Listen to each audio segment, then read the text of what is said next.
What you drink in the first 15 minutes after waking up is the single most important thing you'll put in your body all day, and most people get it completely wrong.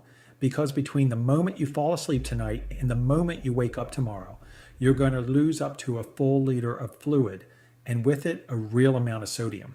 This matters because sodium is what your body and nerves run on. It's what lets your muscles contract. It's what keeps your blood pressure steady enough for you to stand up without the room tilting. That heavy, foggy, and slightly off feeling in the first hour of the day is because your body is low in sodium. And most people make it worse. They grab coffee, which pulls even more sodium out, or plain water, which isn't as neutral as it sounds, or nothing at all and just push through it. The solution to how you feel in the morning is a glass of salt water before anything else touches your system. Sounds strange, but there's real science behind it, and by the end of this video, you'll understand exactly why it works. First, tell me about your mornings. What's the first thing you drink after waking up? Let me know in the comments below. Now, to understand why your body actually needs salt water in the morning, you've got to see what it's been doing while you slept. Because during those 8 hours, your kidneys, lungs, and skin were all working hard to keep you alive. From filtering your blood, moving air in and out of your chest, to regulating your body temperature. All those processes use most of the water and the critical salts to do every bit of it. From the moment you fall asleep to the moment you wake up, you're leaking both nonstop. Through your breath, warm and humid, going out and not coming back. Through your skin, evaporating slowly all night. Through your kidneys, still filtering even while you're motionless. Every drop of fluid moving through your body has minerals dissolved in it, and 3 of them do most of the work when it comes to how you feel in the morning: sodium, potassium, and chloride. These are your electrolytes. Without them, your nerves can't send signals and your muscles can't contract. That's how important they are. Now, when fluid leaves your body, it takes a portion of those minerals with it. So losing fluid means losing electrolytes every single night, whether you do anything about it or not. Out of those 3, sodium is the one running the show. It's what controls the amount of water in your blood, and because of that, it's also controlling your blood pressure. Your body keeps sodium in your bloodstream at a very specific level, somewhere between 135 and 145 millimoles per liter. And it protects that level harder than almost any other number in your chemistry. Pretty much everything else works around it. Your kidneys know this, which is why they spend more energy managing sodium than on almost anything else they do. All night long, while you were lying still, they were working. Filtering, measuring, adjusting for what you were losing through your skin and your breath, trying to keep that sodium level steady while the fluid it was dissolved in kept leaving your body. The system is doing its job, you just don't feel it happening. So by the time you open your eyes, that work has been going on for hours, and you wake up in a small sodium deficit. Nothing dramatic, just a small imbalance your kidneys have been handling on their own without asking you for anything. Think of your body overnight like a bookkeeper working the numbers while you sleep, keeping things almost balanced, almost. That small gap is what you wake up into. In a healthy adult, it isn't dangerous, but it isn't nothing either, because there's a hormonal event about to fire, and it runs on a schedule you could almost set a clock by. Now, if you've been online in the last few years, you've seen the pink salt in a jar version of this. A pinch, a warm smile, and a promise that trust will handle the rest. That's not what this is. The mechanism underneath is real, measurable, and old. The World Health Organization has been running it in rehydration protocols since the 1970s. It's in gastroenterology textbooks. Wellness culture didn't invent it. It's just flattened it into a slogan and threw away the explanation. The explanation starts with a hormone that fires on a clock. On paper, it looks like this. Inside that first 30 to 45 minute window after waking up, cortisol levels in your bloodstream go up by somewhere between 38 and 75%. That's not a small bump, that's a steep climb, and your body is doing it on purpose. It's not slowly warming up in the background. It's firing a hormonal signal deliberately, almost every single morning of your life. Most people misunderstand cortisol because the word has basically been swallowed up by conversations about stress. But cortisol isn't just a stress hormone. It's also the hormone that gets your body moving. Its morning job is to pull you out of the slow, still state of sleep and bring you up to the level of alertness you need to actually function. It raises your blood sugar a little, it sharpens your focus, And without that spike, you wouldn't really wake up in any meaningful way. Now, cortisol doesn't do this alone, and this is where it connects straight back to the sodium we were talking about. Cortisol works closely with another hormone called aldosterone, and aldosterone has one main job. It tells your kidneys how much sodium to hold onto and how much to let go of. Think about what that means. In the same window where cortisol is climbing and pulling you into the day, aldosterone is running the sodium math. It's deciding how much to keep and how much to release, working with kidneys that have already been compensating for hours. This is a coordinated hormonal handover, not some random burst of activity, which is why waking up is a more delicate moment than most people treat it as. Physically, it's not a neutral transition, it's a shift change. A whole set of systems is trading off jobs in the space of about half an hour, and the fluid and mineral situation in your bloodstream is one of the things being passed from one system to the next. So the first drink of your morning starts to matter, because that drink isn't landing in a system that's just sitting still. It's landing in the middle of a hormonal cascade that's actively deciding how the next few hours are going to feel. Whatever you put in first is going to interact with cortisol on its way up and with aldosterone doing its sodium math. It's either going to ease that transition or add another demand on top of it. There isn't a neutral option. So the question stops being philosophical and gets very mechanical. In a body that's rising into a cortisol spike and running a sodium deficit, what does the wrong first drink actually do to you? And it turns out most of us have been reaching for the wrong one for years, on autopilot, without ever realizing the timing was working against us. Picture the reach for the mug. It happens in almost every kitchen in the developed world. The kettle, the machine, the first hot cup, black or with milk, sip standing at the counter before the day begins. For millions of people, this is the actual first drink of the morning, not water, coffee. Watch what happens the moment that first sip lands. Caffeine is a mild diuretic. That word sounds clinical, but the mechanism behind it is simple. It nudges your kidneys to release more fluid than they otherwise would, and along with that fluid goes a portion of the sodium dissolved in it. Later in the day, if you're already well hydrated, the effect is small and mostly harmless. But in the specific window we're talking about, it's landing on top of a body that's already running an overnight deficit and already climbing into a cortisol spike.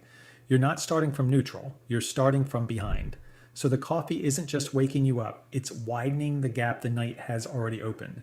More fluid out, more sodium out, on top of a hormonal system that's still trying to balance the numbers. The deficit gets a little deeper before anything has been done to close it. This is worth underlining because the popular version gets it wrong in the other direction. This isn't an argument against coffee. Coffee's fine. For most healthy adults, coffee is genuinely useful. It has real effects on how you think and how you feel. Nobody is coming for your coffee. This is an argument about sequencing, because the exact same cup, drunk 20 or 30 minutes later, is landing in a completely different body. A body that's already replaced the overnight fluid loss. A body whose sodium has been brought back into range. In that body, coffee does exactly what coffee is good at doing. In the earlier body, coffee is being asked to do a job it was never designed for, on top of a system that's asking for something else entirely. Cortisol is already climbing. Aldosterone is already balancing the sodium math. Add a diuretic to that scene first thing on an empty stomach, and you've stacked stress on top of stress. Not catastrophic, not dramatic.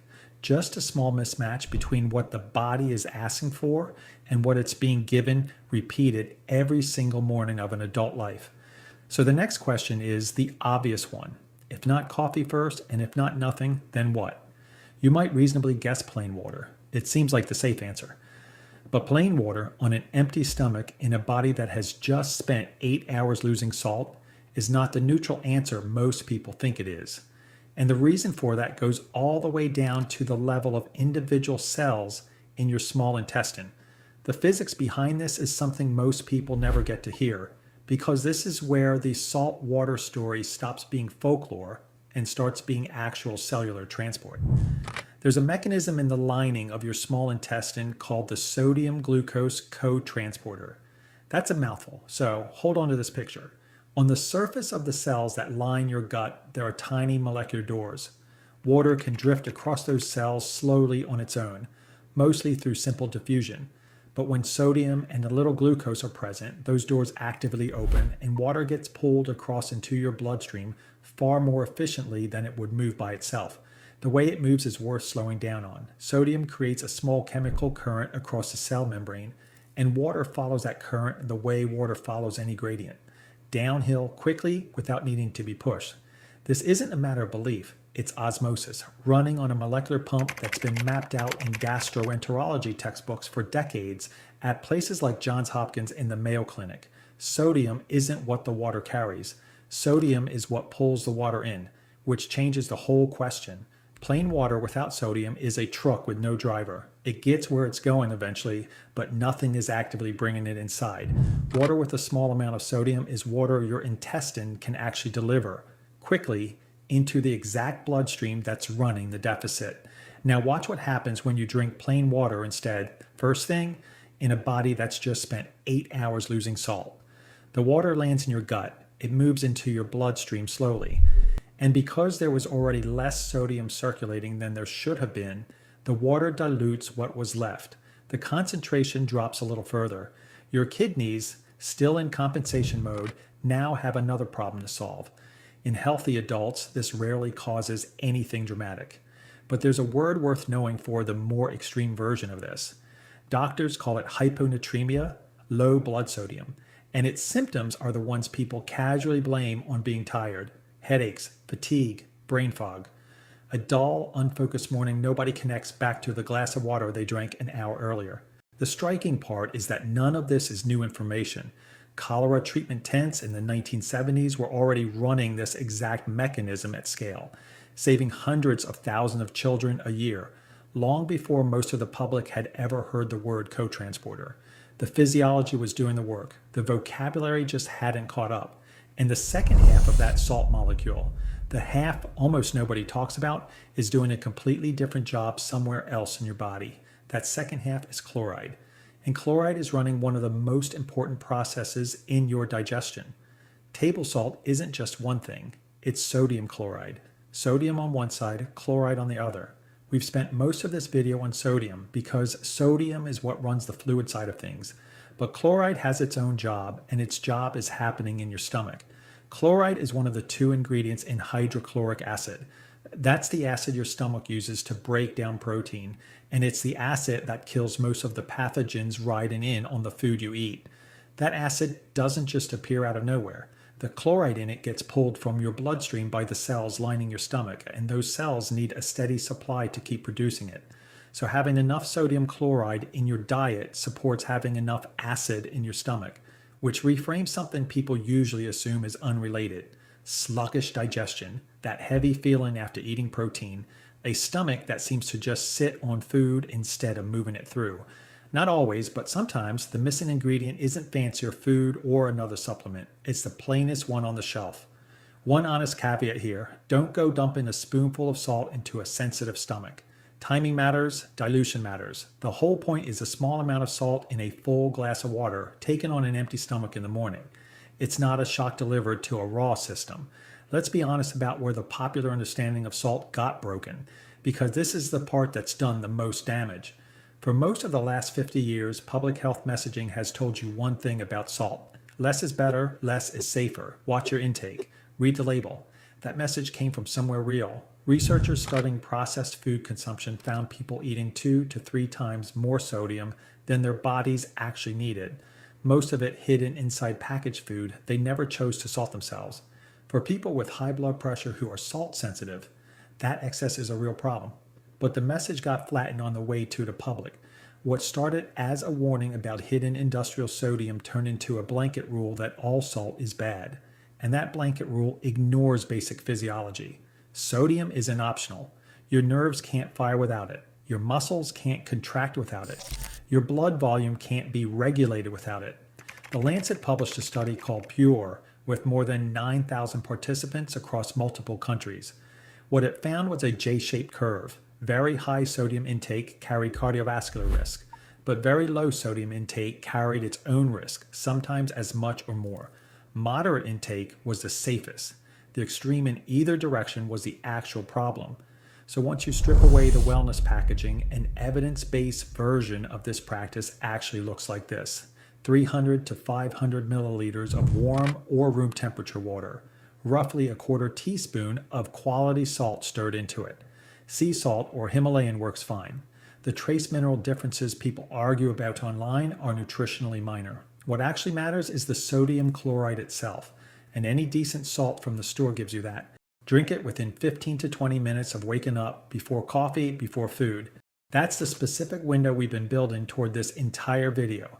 That's when the deficit is real, when cortisol is climbing, when your intestines' transport doors are waiting for sodium to open them up. Later in the day, the same glass does very little. In that window, it does its actual job. A small variation is worth knowing about too. Some people prefer what's called soul water. It's a saturated salt solution kept in a jar, with excess salt sitting at the bottom, and you take 1 teaspoon of the liquid diluted into a full glass each morning. Same principle, just a different way of pre-measuring the dose. Nothing mystical about it. The important thing is what this isn't. This isn't drinking salt water all day. This isn't sprinkling extra salt on every meal. This is one specific window lined up with one specific physiological event: sodium and water together early, before caffeine. That's the whole practice. Now, the honest caution, and it matters: don't do this without medical guidance if you have uncontrolled high blood pressure. Don't do this if you have any kidney disease. Don't do this if you have congestive heart failure, or if a doctor has specifically told you to restrict sodium. Nothing in this video is a substitute for medical treatment of dehydration or electrolyte disorders. If you have persistent swelling, unusual thirst, or blood pressure concerns, go see a doctor. This isn't that conversation. For a healthy adult though, a quarter teaspoon of salt is well within normal daily kidney processing. And this is where it helps to actually see the scale of the system you're working with. Your kidneys filter around 180 liters of fluid every single day. They reabsorb more than 99% of the sodium that passes through them. This isn't a fragile system waiting to be tipped over by a pinch of salt. This is precision machinery built for exactly this kind of steady, moderate load. The modern problem isn't the occasional gram of sodium. It's the chaotic pattern of processed excess on one side and fearful avoidance on the other. Both of them prevent the steady range the body was actually designed for. One morning of this is trivial. 365 mornings is a physiological pattern.